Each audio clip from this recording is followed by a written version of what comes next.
Bien, entonces vamos a ver un ejemplo de lo que decíamos recién. Si nosotros tenemos el sistema de ecuaciones x' de t igual a y de t, y y' de t igual a x de t. Pongámosle un menos para hacerlo más interesante. Bien, entonces, ¿qué sería mi campo F? ¿Sí? Entonces dijimos que x' lo vemos como un F1 de x de t, y de t y t. ¿Sí? Cuando lo vemos como un campo, t no tiene que aparecer. Efectivamente, acá t no aparece como variable independiente. ¿Sí? T no cuenta porque es parte de la función y de t. Entonces estamos en esta condición. ¿Sí? Esta va a ser la primera coordenada. ¿Y quién sería entonces? F1 de xy.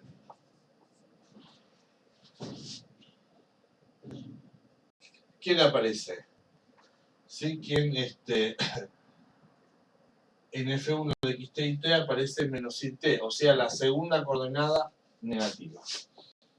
La segunda coordenada negativa. En cambio acá, este es el F2 de x de t y de t. ¿Quién aparece? La primera coordenada, punto. Entonces F2 de x y es x. Entonces, el campo, cuyas F igual a F1, F2,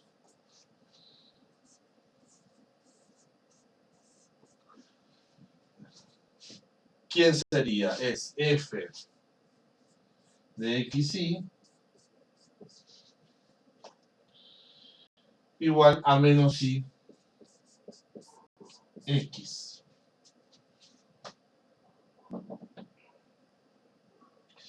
Entonces, lo podemos directamente, digamos, este proceso no hace falta hacerlo, lo vemos acá directamente.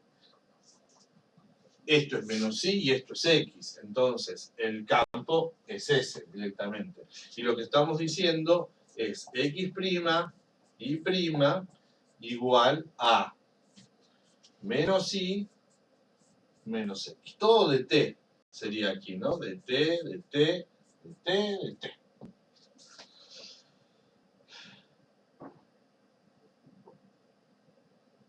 Y entonces, ¿cómo lo vemos a esto? Otra vez, lo vemos como la derivada de alfa. Vean.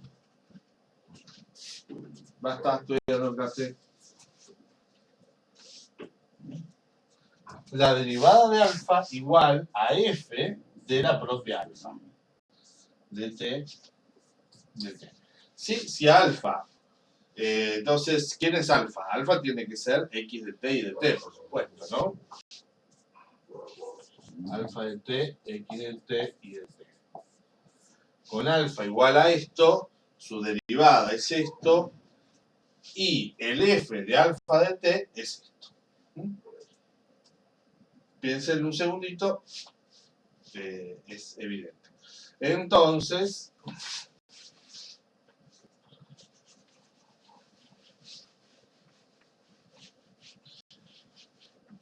¿qué es lo que dijimos que estamos buscando geométricamente? XY. El campo, vamos a graficar este campo. Para un vector, por ejemplo, para el 1, 0, el f de 1, 0, digámoslo acá, f de 1, 0, ¿qué flecha nos da?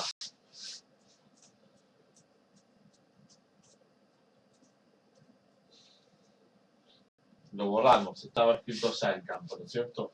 El campo es f de xy igual menos y x.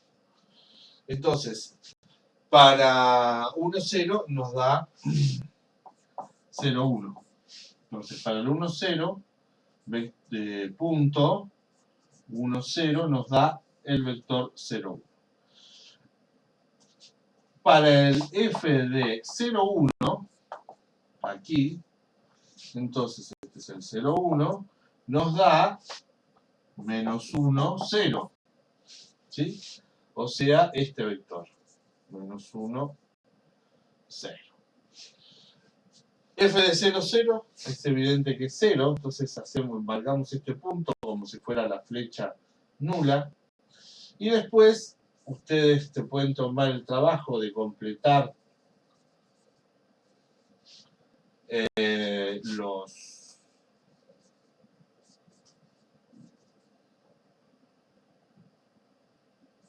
para distintos puntos, pero por ejemplo, para el 1, 1.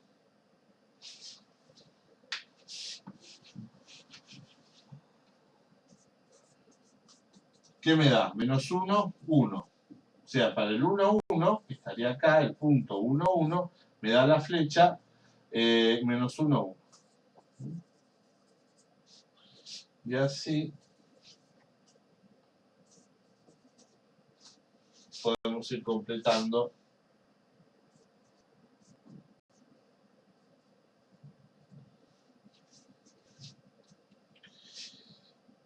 Bueno, y entonces, resolver esta ecuación diferencial es lo mismo que encontrar una curva alfa de t, tal que sus derivadas son siempre el valor del campo en el punto donde estoy actuando. O sea, si este punto es alfa de t, o si quiere un alfa en un t0, entonces esta flecha tiene que ser su vector tangente. Entonces la hacemos con otro color.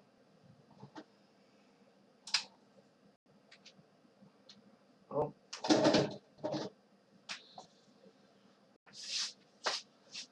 Que podría ser en principio, puede ser así, ¿sí? Todas estas son posibles curvas. Pero como no solamente se tiene que cumplir en este punto, sino en todos los puntos de R2, entonces podemos intuir que, por ejemplo, la solución que pase por acá va a tener que ser algo así.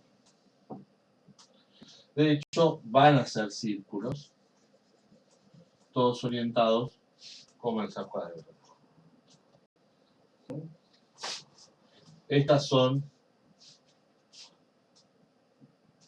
las soluciones que no se alcanza